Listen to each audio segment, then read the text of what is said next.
اي اكلات غنيه بالاوميجا 3. هو ياكل بروتين باستمرار لان هو ده هيحافظ على شويه من الكتله العضليه بتاعته تبقى كويسه. احاول ابعده على قد ما اقدر عن المواد الحافظه. لازم ياكل بيضه كل يوم يبقى طاقته احسن طول اليوم. البروتين بتاعنا يكون هاي كواليتي بروتين. ان الطفل يبقى متقبل ان انا باخد حاجه مسكره من البيت، ده هيفرق معاه جدا جدا في النشاط بتاعه.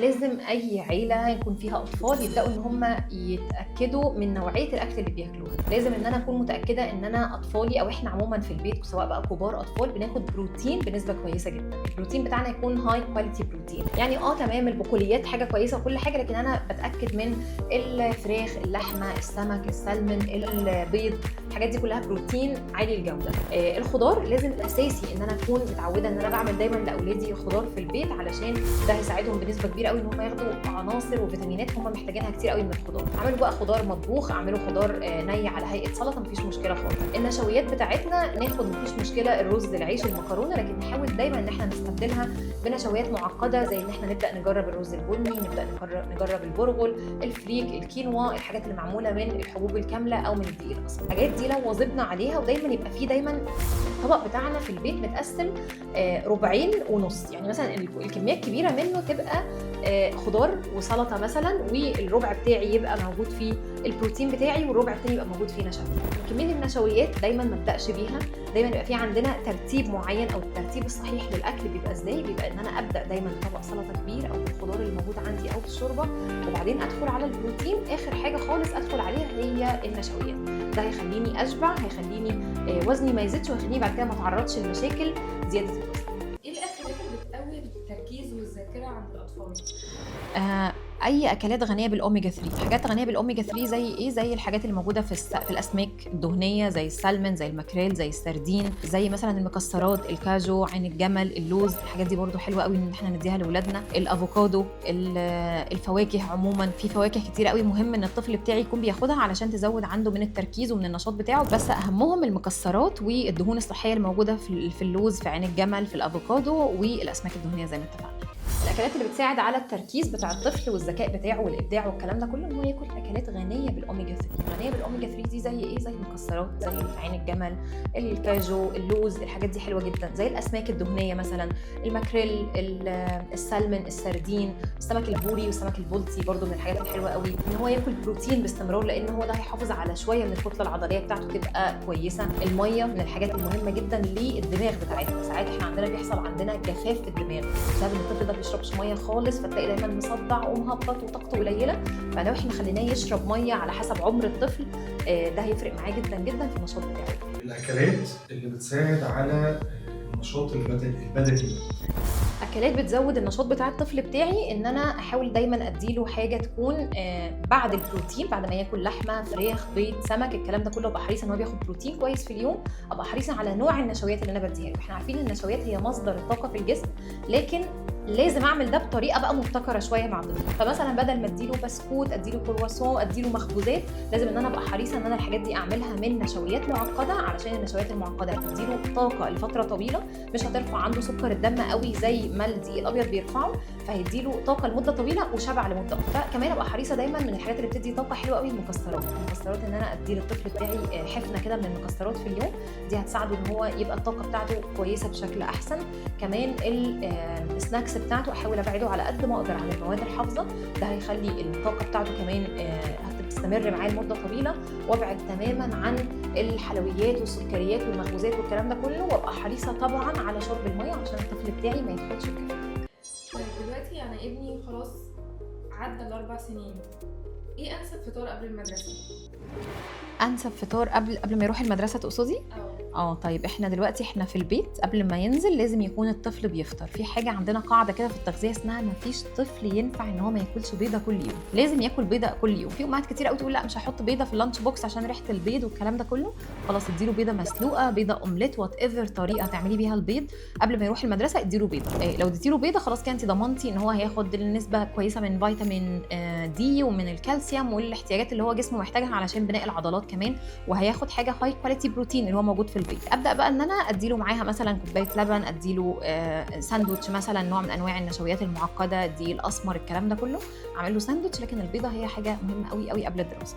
الاطفال اللي مش بتفطر دي بتبقى بنسبه كبيره اتعودت على كده من وهي صغيره، فانا هحاول بقى ان انا طفلي من هو اصلا بدا ان هو يروح الحضانه او المدرسه او الكلام ده كله ان انا يبقى في وجبه فطار قبل ما ينزل تديله انرجي كده علشان يبقى طاقته احسن طول اليوم. الطفل بتاعي بقى ما بيرضاش يفطر خالص قبل ما ينزل من البيت، خلاص ممكن اعمل حاجه بسيطه وسهله قوي، ان انا اخليه مثلا ياخد زي تمرتين او 3 مثلا، احط له في التمرايه دي اما معلقه زبده فول سوداني او معلقه طحينه مثلا او واحده مكسرات. لو اديت له ال3 تمرات دول قبل ما ينزل هضمن ان هو اكل حاجه قبل ما ينزل ما يخليهوش مهبط، وفي نفس الوقت هتديله تركيز وهتقوي طاقته طول اليوم، وابقى متفقه معاه ان هو مجرد ما يوصل المدرسه يفتح اللانش بوكس بتاعه ويبدا ياكل. الطفل اللي بيحب السكريات هعمل ايه معاه؟ طيب الطفل اللي بيحب السكريات دي بتبقى هابت او عاده اكتر ما هو مولود بيحب السكريات. مفيش طفل مولود بيحب السكريات، في هابت معينه او عاده معينه الاهل دول عودوه عليها من هو صغير، زي مثلا ان انا اخد مصروف على طول، اشتري كتير قوي، ابقى متعوده دايما ان انا مثلا اخد دايما حلويات باستمرار، فهو اتعود خلاص على حاجه. فدي ممكن تبقى ليها دور مهم قوي كمان في قبل كده الموضوع اللي اتكلمنا فيه اللي هو بتاع فقدان الشهيه عند الاطفال. مجرد ان انا اكون بديهم حاجه فيها مواد حافظه كتير ده بيفرق معاهم خالص في ان هو بيقلل شهيتهم بنسبه كبيره جدا. فانا ابدا ان انا استبدل له الحاجات دي بحاجات طبيعيه، زي مثلا ان انا ابدل له السكريات بفاكهه، ابدل له السكريات مثلا بحاجات طبيعيه اكتر زي الحلويات اللي اعملها في البيت. الحلويات بتاعتي تكون صحيه اكتر، بحيث ان انا مثلا ما احطلوش فيها سكر كتير او دقيق ابيض كتير. ده هيفرق جدا جدا في ان الطفل يبقى متقبل ان انا باخد حاجه مسكره من البيت لكن معموله بحاجات صحيه، زي مثلا ان انا استبدل له السكر بالعسل، الكلام ده كله. وابدا ان انا زي ما قلنا لو هو متعود على كده اقللها له بالتدريج. السمنه عند الاطفال ليها اسباب كتيره قوي المفروض ان احنا نبقى عارفينها من والطفل لسه بدا ان هو وزنه يزيد. اول حاجه اشوف انا طفلي بياكل كميات قد ايه، وجبات قد ايه. اشوف انا دايما احنا واخدين فكره عن الطفل اللي وزنه زايد ان هو بياكل كتير. ممكن يكون الطفل اللي وزنه زايد ده بياكل كميات قليله جدا لكن عنده نقص رهيب في الفيتامينات والمعادن، فنبدا ان احنا دايما نعمل له تشيك اب على فيتاميناته والتحاليل بتاعته. تاني حاجه دايما نتعود ان الطفل ده ممكن يكون اصلا اللي بيسبب له زياده في الوزن ان هو دايما بيتكافئ بالاكل من هو صغير، خلص طبقك علشان اديك كذا، خلص الهوم ورك بتاعك علشان اجيب لك كذا. دايما احنا رابطين عنده الريورد سيستم او المكافاه عنده بالاكل، فهو طلع بيحب الاكل وبياكل كميات رهيبه. لازم الام تعمل كنترول دايما على اكل ابنها من هو صغير، تخليه دايما ما يبقاش بيلقط طول اليوم. لازم نبقى متعودين ان اي طفل احنا بنديله 3 وجبات رئيسيه في اليوم وبنديله 2 سناكس في النص، وبين الوجبات دي احنا بنخليه يصوم. لازم الطفل يبدا يمارس رياضه من هو صغير، نوديه تمرين على الاقل 3 مرات في الاسبوع ونخليه يشرب ميه بنسبه كويسه جدا. ده مع الوقت هيحسن عنده جدا من موضوع السمنه، وهيخلي دايما عنده الطفل السمين بيبقى عنده دايما الكتله العضليه بتاعته بتبقى قليله قوي، وكمان الميه في جسمه بتبقى قليله. فاحنا محتاجين ان احنا نحافظ على الكتله العضليه بتاعته، محتاجين ان احنا نحافظ على التمارين بتاعته ونظبط كميات الاكل بتاعته طبعا بالمتابعه مع دكتور التغذيه. الفود بلوجرز والفيديوهات الاكل والحاجات الغريبه اللي بنشوفها اليومين دول والخلطبيطه معرفش ايه على ايه على ايه، حفله السكر اللي بيعملوها البلوجرز اللي بياكلوا بكميات اكل رهيبه. اي طفل او مراهق حد لسه ما بقاش عنده كونسبت الاكل ان هو يبدا يتفرج على حاجه شبه كده، دي لا ارادي كده في عقله اللاواعي بيبدا يفتكر ان ده الطبيعي، وان يبداوا يبداوا يقلدوا بعض الاطفال وهم بيعملوا الحركه دي. طب تعالى شوف بقى انا بعمل دي ازاي، تعالى شوف انا باكل دي بالطريقه ازاي. بيدخلنا بعد كده في مشكله رهيبه اسمها مشكله البنج ايتنج. يعني ايه البنج ايتنج؟ يعني مشكله شراهه الاكل. تلاقي الناس دي دخلت في شراهه اكل، تبدا ان هي تاكل كميات اكل رهيبه جدا، بتدخل بعد كده ان الطفل ده مش بيحس بنفسه غير وبطنه بتتقطع من كتر الوجع من كتر ما هو اكل كميات كبيره قوي. فده بيعمل حاجه اسمها ايتنج ديس اوردرز او اضطرابات الطعام. اضطرابات الطعام دي سكه طويله وسكه وحشه قوي، تعالج بقى مع دكاتره ومختصين. فدي احنا نبقى في غنى عن كل الكلام ده، ونبدا ان احنا نركز كويس قوي اطفالنا بيتفرجوا على ايه وبياخدوا ايه، يعني ايه الناس اللي هم بيتفرجوا عليهم. لازم نمنع الكلام ده خالص، لازم نعرفهم ان اللي بيحصل ده كارثه من الكوارث. كمان الوصفات بقى اللي بيعملوها بتاعت الحاجات اللي مسكره والحاجات الحلوه وحط مش عارفه ايه على ايه، ده حاجه بترفع سكر الدم بطريقه رهيبه، ممكن تدخل اطفالنا فعلا. وحصل ان في اطفال وصلت ان هي حصل لها سكر بسبب ان هي ادمنت الموضوع. بنحاول ان احنا دايما نعمل كنترول على اولادنا هم بيروحوا فين، بياكلوا ايه، وبيتفرجوا على ايه.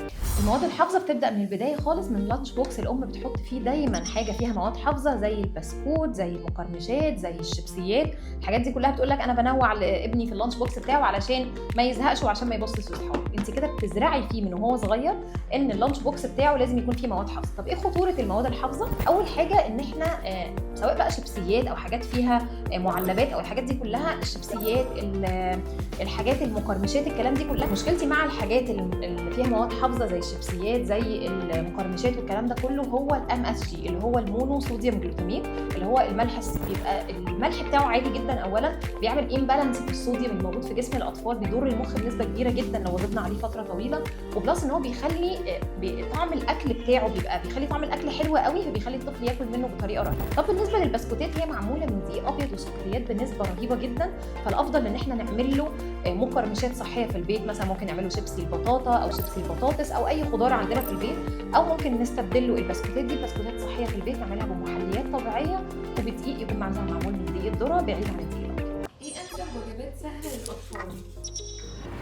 بصي انا بحب قوي الخضار. الخضار يكون بيوريه كده معمول نوع خضار معين مثلا نديهوله. نبدا بقى ندخل البروتين برده واحده واحده. فمثلا نجيب له الفراخ نكون عاملينها كويس قوي، ممكن نضربها في الخلاط، ممكن نهرسها كويس جدا. ممكن نديله الكبده من الحاجات الحلوه قوي. كبده الفراخ بيبقى فيها نسبه بروتين عاليه. نديله حاجه قيمتها الغذائيه عاليه.